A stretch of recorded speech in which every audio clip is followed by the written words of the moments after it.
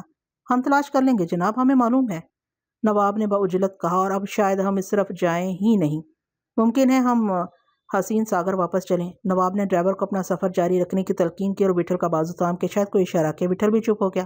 Driver چند لمحے ٹھہرا رہا، پھر اپنی موٹر میں جا بیٹھا۔ اسے اب رکنا نہیں چاہیے تھا، تاہم اس نے موٹر فوراً نہیں چلائی۔ نواب کے رویے سے اسے رنج ہوا ہوگا۔ موٹر کی آواز آئی اور زن سے یہ جا وہ جا والا تیور اس کے غصے کا مظہر تھا۔ کچھ دور تک موٹر کی اکبی سرخ روشنیاں نظر آتی رہیں، آگے شاید کوئی موڑ تھا، اس لیے روشنیاں جلد اوجھل ہو گئیں۔ نواب نے گہری سانس لی، اطمینان کی سانس، اور متانہ سے کہنے لگا، آپ سوچ رہے ہوں گے اس صورتحال میں ہم نے یہ موقع کیوں کھو دیا؟ کچھ پلے پڑتا ہے صاحب، وٹھل نے کہا، اس علاقے میں طرح طرح کی داستانیں مشہور ہیں، آپ زیادہ جانتے ہیں۔ ہاں، نواب سنجیدہ ہو گیا، اصل میں ہم اسے اپنی منزل کے بارے میں بتانا نہیں چاہتے تھے۔ اپنے کو کیا پتا تھا صاحب؟ بے شک، جیسے کوئی سن نہ لے۔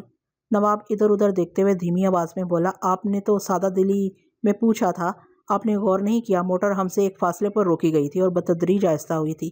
ہمارے پاس اس کا اچانک رکنا فطری عمل ہوتا۔ اندر بیٹھے ہوئے لوگوں کی اجازت ہی سے ڈرائیور باہر آیا ہوگا، اندر کوئی موجود تھا تو اس نے ہمارے پاس آ کے یا وہیں بیٹھے بیٹھے ہمارا احوال جاننے کی فکر نہیں کی۔ کسی نے کھڑکی سے سر نکال کے باہر جھانکنے کی بھی زحمت نہیں کی۔ ممکن ہے یہ سب ہمارا وہمہ ہو، بہرحال ایسے اندھیرے اور سناٹے میں احتیاط ہی بہتر ہے۔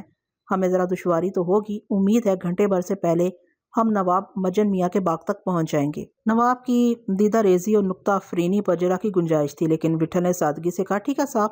اس دوران میں ڈرائیور اپنا کام کرتا رہا۔ اس نے موٹر مقفل کر دی اور سارا سامان اٹھا لیا تھا۔ میں نے اس کا بوجھ ہلکا کرنے کا ارادہ کیا، لیکن نواب کے خیال سے ملتوی کر دیا۔ کسی نواب کی ہم رکابی میں اتوار بھی نوابوں جیسے ہی مناسب ہوتے ہیں۔ شروع میں ہماری رفتار سست تھی، بعد میں تیز ہو گئی۔ نواب ٹارچ چلا کے راستہ روشن کرتا جاتا تھا، لیکن اب روشنی کی ایسی ضرورت نہیں رہی تھی۔ اتنی دیر میں ہماری آنکھیں اندھیرے سے مانوس ہو گئی تھیں۔ آسمان پر ٹکڑوں ٹکڑوں میں بادل بکھرے ہوئے تھے اور دھندلی دھندلی چاندنی چاروں طرف بسی ہوئی تھی۔ سڑک کے دونوں جانب فاصلے فاصلے سے اونچے درختوں کی قطاریں کھڑی تھیں۔ ہوا بھی بہت ہلکی تھی۔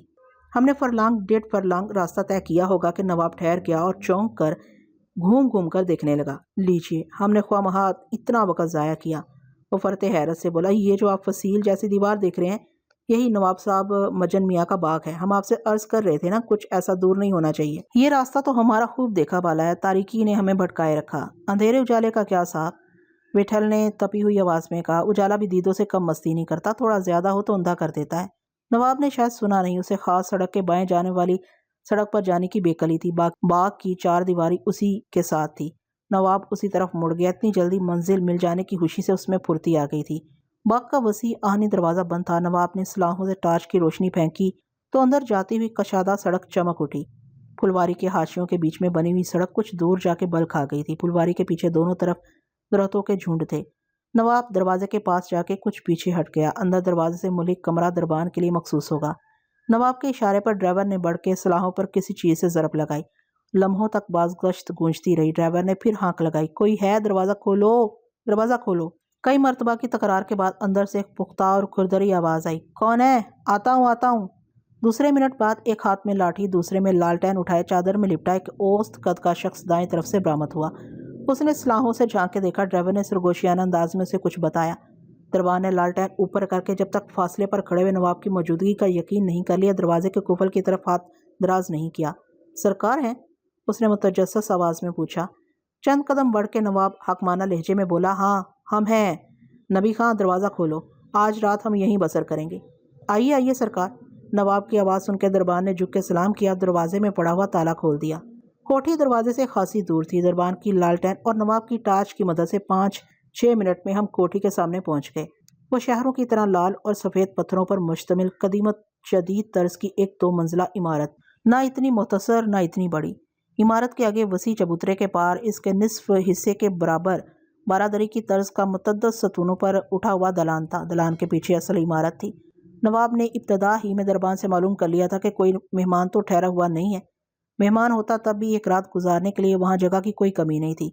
چبوترے کے کونوں پر نصب کھمبوں کے چند ٹمٹماتے لیمپ روشن تھے. اندر دلان میں بھی لیمپ کی روشنی تھی. دروازے سے عمارت تک دربان ہمارے ساتھ ہی آیا اور راہدری میں جمے ہوئے صوفوں پر ہمیں بٹھا کے چلا گیا. ہمیں بس سانس لینے کی مہلت ملی تھی کہ ایک سن رسیدہ اور دوسرا ادھیڑ عمر شخص سٹ پٹاتے قدموں سے ہمارے پاس آئے. تسلیم و تعظیم کے بعد ایک نے اندر جا کے راہدری کے کچھ اور لیمپ جلا دیے. عمارت میں بجلی نہیں تھی لیکن روشنی کا اچھا انتظام تھا. اندر دیوان خانے کی چھت میں شیشے جڑے ہوئے تھے. لگتا تھا آسمان پر کندہ ستارے بہت نیچے آ گئے ہوں. دیوان خانے کا ساز و سامان شاہانہ تھا. پردے قالین مجسمے تصویریں آئینے وغیرہ. یہ اشیاء درمیان میں نہ ہو تو آدمی میں تمیز کیسے ہو؟ سن رسیدہ ملازم نے نواب سے پوچھا کہ وہ فرشی منزل میں شب بسری کرے گا یا بالائی منزل پر. نواب نے سوچنے میں ایک لمحے کا توقف نہیں کیا اور سر اٹھا کے بالائی منزل کی جانب اشارہ کیا. دیوان خانے کی صبح شام صفائی کی جاتی ہوگی. صوفوں اور میزوں پر ذرا بھی گرد نہیں تھی. آئینے بھی دمک رہے تھے. بوڑھا ملازم ہمیں دیوان خانے میں بٹھا کے روشنیاں کرنے اور ہمارے آگے کی میز پر پانی کا جگ اور گلاس رکھنے میں سرگرم رہا. پھر مدبانہ کھڑا ہو گیا. بہت عرصے بعد آنا ہوا سرکار. اس کی ججراتی آواز میں حلاوت اور نفاست تھی. تخم تاثیر نہیں تو صحبت کا اثر بھی کم نہیں پڑتا. نواب نے بے نیازی سے کہا. ہاں قطبی میاں, عرصہ ہو گیا, مصروفیت زیادہ رہی. کھانے میں کیا لیجیے گا سرکار؟ کچھ نہیں, ہمارے پاس موجود ہے. جلدی تیار ہو جائے گا. مرغ, چاول یا کوئی اور چیز سرکار کو پسند ہو, سبزی, پراٹھے وغیرہ. قطبی میاں لکنت سے بولا. نواب نے استغنا سے کہا کہ وہ ڈرائیور سے سامان لے کے جلد از جلد کھانا لگانے کا اہتمام کرے. اچھے خدمتگار کا شعار کم سننا کم بولنا بھی ہوتا ہے, یا مالک کو کم زحمت کلام کم زحمت سماعت دینا. پھر تو گونگے خدمتگار سب سے اعلیٰ ہونے چاہیے. بوڑھا ملازم فوراً دیوان خانے سے نکل گیا. نواب کی پیروی میں ہم بالائی منزل پر آ گئے. عمارت کے مختلف حصوں سے اسے خوب واقفیت تھی. ہر چند کے ادھیڑ ملازم بھی رہنمائی کے لیے پیش تھا. بالائی منزل بھی آراستہ و پیراستہ تھی. نواب سیڑھیوں کے پاس پہلے کمرے میں داخل ہو گیا اور کہنے لگا کہ وہ ساتھ والے کمرے میں رہے گا.